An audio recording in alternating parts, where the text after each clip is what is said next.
Welcome to Stuff You Missed in History Class, a production of iHeartRadio.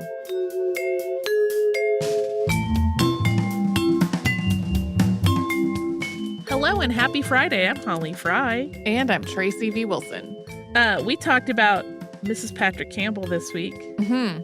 And I have always found her really interesting because she is one of those famous people who, because she wrote her own memoir, and obviously that's very slanted in her favor, and written later in her life, so you have to question some of the recollections. We have so much more insight into really her thinking about celebrity than we do other people. Mm-hmm. But I really wanted to talk about those George Bernard Shaw letters.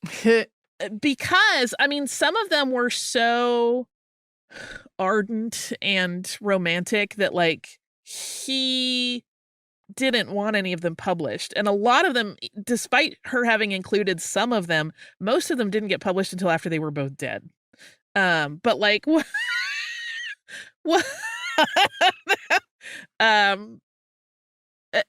It's very funny. I'm not laughing at them. I'm just laughing at how intense this relationship was and how unique their dynamic was. Like in one, he writes, "Shut your ears tight against this blarneying Irish liar and actor. Read no more of his letters. He will fill his fountain pen with your heart's blood and sell your most sacred emotions on the stage. He is a mass of imagination with no heart." But that's like well, okay. It's intense. There are a lot of intense ones. There is this other thing that I think is interesting where, you know, we read that theater review about Lady Churchill writing her play and him being like, "Oh yes, all of the ladies write plays now." But kind of it seems like everyone wrote a play. Like everyone thought they had a play in them. Right. She encouraged George Cornwallis West to write plays after his bankruptcy, which happened shortly after they were married. And she produced one of them in 1917. We mentioned her son started writing plays. Like everybody was writing plays, which is interesting to me. That's all. But I wanted to really, really talk about one of her fan letters. Okay. Because she does include a lot of these in her memoir. And this one is one of those ones where it's like too familiar, where it's basically like an audience member who feels he needs to write her for not dressing pretty enough. Oh, no. Oh, no. Okay. And this was in a play where she was playing George Sand, who famously wore men's clothing. And this letter reads, "My dear Mrs. Campbell, I am so sorry if I was rude about your trousers, but quite sincerely, they wounded me. If only they had been pretty trousers, but they were not. They may be historically correct, but in a play which outrages history on so many vital points, to outrage it further in the stuff and cut of George Sand's trousers would have offended nobody and pleased one person at least. I glared, C, who is a woman he was with, glared so formidably at me when you complained of my criticisms that I did not dare to ask her how she'd like to wear trousers like that. I don't think she would look very nice, do you? Affectionately yours, Rudolph Bessier." And then he includes the P.S. "I hadn't really time to tell you that your performance was pure genius, like everything you do." So he had gone to the play, had spoken with her after it, and said she looked awful, and then wrote this letter to her. But does this not feel like every criticism that women get in media? It's like, you suck, and you did this so wrong. By the way, I love your work. Like, it's so weird. The whole time you were reading it, I was like, in my head, the invention of things like the internet and email and social media has made it so much easier for people to just directly contact whoever with those kinds of comments. And so the whole time you were reading it, I was like, oh, we did it on paper too. I knew this in my head, but like everything that I was just so like so many emails, etc. Right. I mean, everyone that makes stuff online has gotten a letter like this about how terrible they are, but also I love your work, which is hilarious to me. Like, I feel like, because I have, not even related to anything I've done or made, but I have certainly engaged with people who are criticizing others in this weird way. And I'm like, but why is that where you open? And it's like they don't see that there's anything wrong with it. Yeah, yeah. Where they're like, well, they need to know how people feel. Everybody needs feedback. And it's like, okay, if you had to say something, you could put it in so much better a way than to be like, those trousers wounded me. Right. They wounded him. He introduced himself to someone whose work he purportedly admired by saying, I don't like your pants. No, like, they wounded him, Tracy. Oh, man. They hurt him to not see pants that he enjoyed on a woman. Yeah. Wounded. Yeah. I probably cackled over this letter for 25 minutes because it was just like, well, there we go. Yeah. Yeah. Yeah. I think that was 1920s. 100 years later, same letter could be written. Except it's going to be about vocal fry. No, not even a little. There is a cool thing to jump off of that. Sorry if anyone feels like I'm banging the drum there. If anyone is familiar with the painter Philip Burne-Jones, which you may be without knowing his name, he did a lot of really, really sort of striking Gothic-y paintings, and some beautiful portraits in the late 1800s and early 1900s. But one of them is actually a painting of Mrs. Campbell, because if I describe this painting to you from 1897, you'll probably have a vague reminiscence of it. It's called The Vamp. Mm-hmm. It's an 1897 painting, as I said. It's in, I think it's actually a charcoal piece. And it is a woman with long black hair kind of leaned over a man who is lying apparently like deceased on the bed. Mm-hmm, mm-hmm. And it's very beautiful. You would see it and be like, oh, yes, I've seen that before. And she was the model for that, which I sort of love, because then it's like, oh, we don't maybe always remember her, but she definitely is part of the spirit of art. I Googled it. Yeah. And our sense of Gothic art in particular, which I really, really enjoy. Because that's one of those pieces that shows up, like, I think it's been used as book covers for some Gothic novels. It certainly shows up in a lot of films and in print, because it is like a shorthand of like this idea of the woman who is dangerous and going to hurt a man, probably because she wore pants that he didn't like. He just expired. I'm never going to let that go. But anyway, I love that painting. And so I did not realize until I was doing this research that she had been the model for it. Yeah.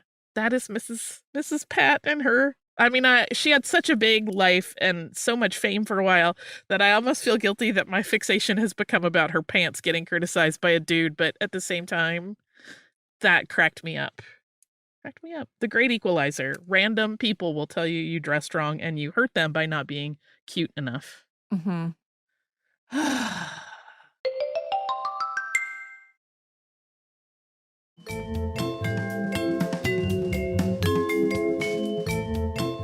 We talked about A. Philip Randolph on the show this week. Something that struck me while I was working on this was a lot of like basic general audience kind of write-ups about A. Philip Randolph talk about him primarily in the context of the Brotherhood of Sleeping Car Porters. Right. Which is a huge important part of his whole career and his legacy and all of that. He was also a major figure in the planning of the March on Washington for Jobs and Freedom. And in just, my experience going through public school in the United States, the March on Washington is like one of the biggest focus materials in like classes about the civil rights movement or like U.S. history classes when it's Black History Month or whatever, right? Right. So it is just interesting to me that for A. Philip Randolph specifically, like the Brotherhood of Sleeping Car Porters gets like so much of the attention when this other thing that he was also physically involved in, that gets way more attention in just basic conversations. And I think some of that is probably because the Martin Luther King Jr.'s I Have a Dream speech has become for a lot of people inaccurately emblematic of everything about Martin Luther King Jr. and everything about the civil rights movement. Like that has taken an outsized role in people's understanding of things. And I don't know, I just kept thinking about that as I was working on this episode about how, like where so much of the focus has been relative to all of that. Right. I had a chuckle to myself that was just a nice walk down memory lane while we read this. Okay. Because do you know how I learned about Marcus Garvey for the first time? No. At the tender age of 13? No. In William Gibson's Neuromancer. Okay. Did you read that book? Yeah, but I would say a lot of it is not retained in my memory. Oh, I read it almost once a year. I know. You love it. I love it. But and I found it by accident when I was looking for work by the other William Gibson who wrote The Miracle Worker. So that was a little bit of a shock to my tiny mind. But there is a space tug in Neuromancer called the Marcus Garvey. And I was like, I don't understand this reference at all. And so I went and looked it up in the library. And I remember my elementary, I think I was on that cusp in my school system. I can't remember if I was last year of elementary school or first year of middle school. And I remember the librarian, though, being like, why are you looking this up? And I was like, because I don't understand what's going on in this book. So we have an episode on Marcus Garvey way back in the archive from prior hosts. I have never listened to it. I cannot tell you anything about like that episode or how comprehensive or whatever it is. But that episode does exist. We also, as we said in this episode, have a 2-parter on Bayard Rustin. I wrote that one, but I also wrote it back in something like 2014 or 2016 or something like that. I have not re-listened to that episode in recent years. Like having Bayard Rustin come up multiple times in this episode, I'm like, should we use this as a Saturday classic? I haven't re-listened to it, so sometimes things don't age as well as we would like them to for whatever reason. So I haven't re-listened to it. But then also, it's a little weird to run 2-parters as Saturday classics. Yeah, it's always tricky. Unless we do one big giant one, which would be weird. There have been times from when our show tended to be like when episodes tended to be between 20 and 30 minutes. If we had 2 episodes that were closer to 20, we might just like run them as one. But those ones are not. Those ones are, I think, fully half an hour each, and then getting into like an hour or more long episode can be a little tricky. So anyway, our next open slots for classics are in June. We'll see. I'll re-listen to them, probably make a decision on whether to rerun that. I do love Bayard Rustin. He's one of my like most favorite figures from history. Also, I want to talk some more of that Bayard Rustin quote at a birthday party for A. Philip Randolph when he was talking about how other than his grandparents, nobody but Mr. Randolph had stood by him in times of trial. Apparently, his whole life, Bayard Rustin always thought of A. Philip Randolph as Mr. Randolph, like even when they were like both adult, solidly long foundation in their work and their activism. Like he was always Mr. Randolph to him. But he also, in that quote, said, "He is the only man I know who has never said an unkind word about anyone, or who refuses to listen to an unkind word about anyone, even though it may be true." And I love that quote. But A. Philip Randolph could also be really critical of people that he disagreed with. And so, Bayard Rustin is not here for me to ask, like, are you drawing a distinction between criticizing someone and being unkind about them? Right. We're getting into the semantics about what unkind words are. Yeah. But I was like, at first I was just going to put that whole quote into the episode. And then I was like, have thoughts about that because there are definitely other A. Philip Randolph quotes about people that, a lot of times he had very justifiable criticisms of where I would not necessarily call that a kind comment that he made. Right.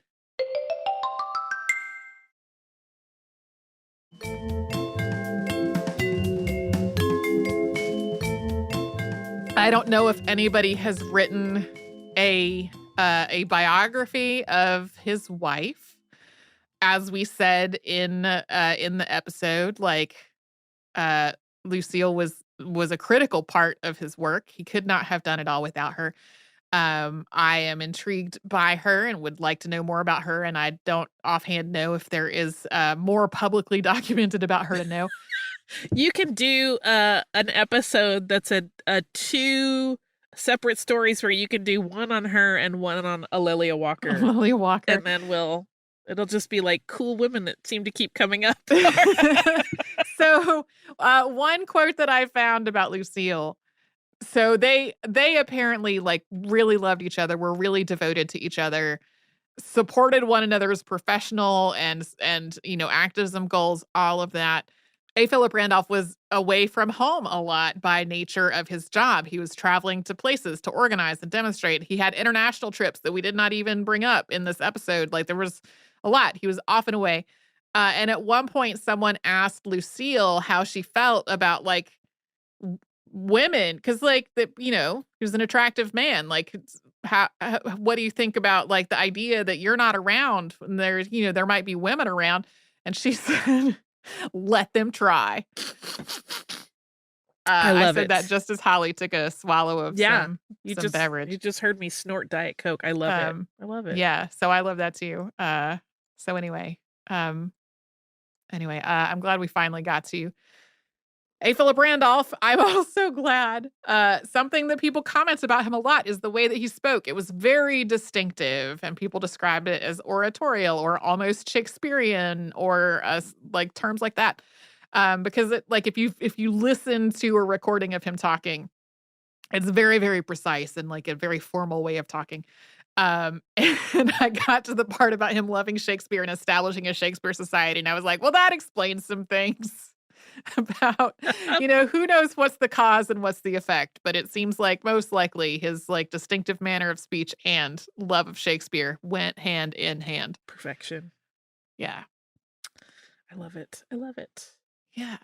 I also love train travel. So, having recently discovered that there is a train that I can take from Back Bay out westward, which I think might be a new service on Amtrak. I got the impression while I was on my trip that the stop that I got off at was not a stop that was being served for a long time. So, I've taken trains north and south out of Boston a bunch of times. It's my first time going westward. Had a great time. It's awesome. I haven't done a train trip. Yeah. I might be one of those people that a train trip would make a little bit antsy. Maybe. I'm not a journey, it's not the destination, it's the journey kind of person. I'm get me where I'm going. So my very first Amtrak trip was when I was a kid, and it has to have been on Amtrak because of when I am alive. But my grandmother and I took Amtrak to Raleigh from Greensboro, North Carolina. And I only very vaguely remember this trip. But for many years, I could not get on an airplane because of my visceral terror of it. It's kind of a long story. But we were owned by Discovery Channel, and our offices were in Atlanta, and Discovery Channel offices were in Silver Spring, Maryland. And so I took Amtrak from Atlanta to DC multiple times until I started working on my fear of flying. And I would say that was not my favorite, just because that train left Atlanta at 8 p.m. and it arrived in DC at 8 a.m. And when you went home, it was the reverse. And sleeping in coach on Amtrak, I would say, is just logistically not a very comfortable experience. No, it doesn't sound it. It's sort of like I would say maybe more comfortable than being on a red-eye flight, but still, like, you're in a seat overnight trying to sleep. It's like it's not going to be comfortable for a lot of people. No. My vacation trip, however, I got myself a little sleeper car, which I had a great time in my little sleeper car. I had my own little door that closed, my own little window I could look out of, my own little space. It was great, and I had a pretty view the whole time. It was awesome. So anyway, I love trains. Overnight on the train, not as much, but I've taken a bunch of trips on the Downeaster and the Acela Express out of Boston, and now this one, which was on the Lakeshore Limited. That's now you all know more about the Amtrak trains running out of Boston than maybe you did before. It's like the second service you didn't know you would get out of stuff you missed in history class. Tracy will read you train schedules. Tracy's train tell you how to review. prep for train travel. There is a TikTok figure called Jed who makes recordings of train trips, and I just reminded myself of that. Anyway, happy Friday. Whatever's coming on your weekend, I hope it is great. If you're going to take a train trip somewhere, I hope your train is on time and comfortable and clean. If you're not taking a trip anywhere, I hope whatever's on your plate at home is going okay. We will be back with a Saturday Classic tomorrow and with something brand new on Monday.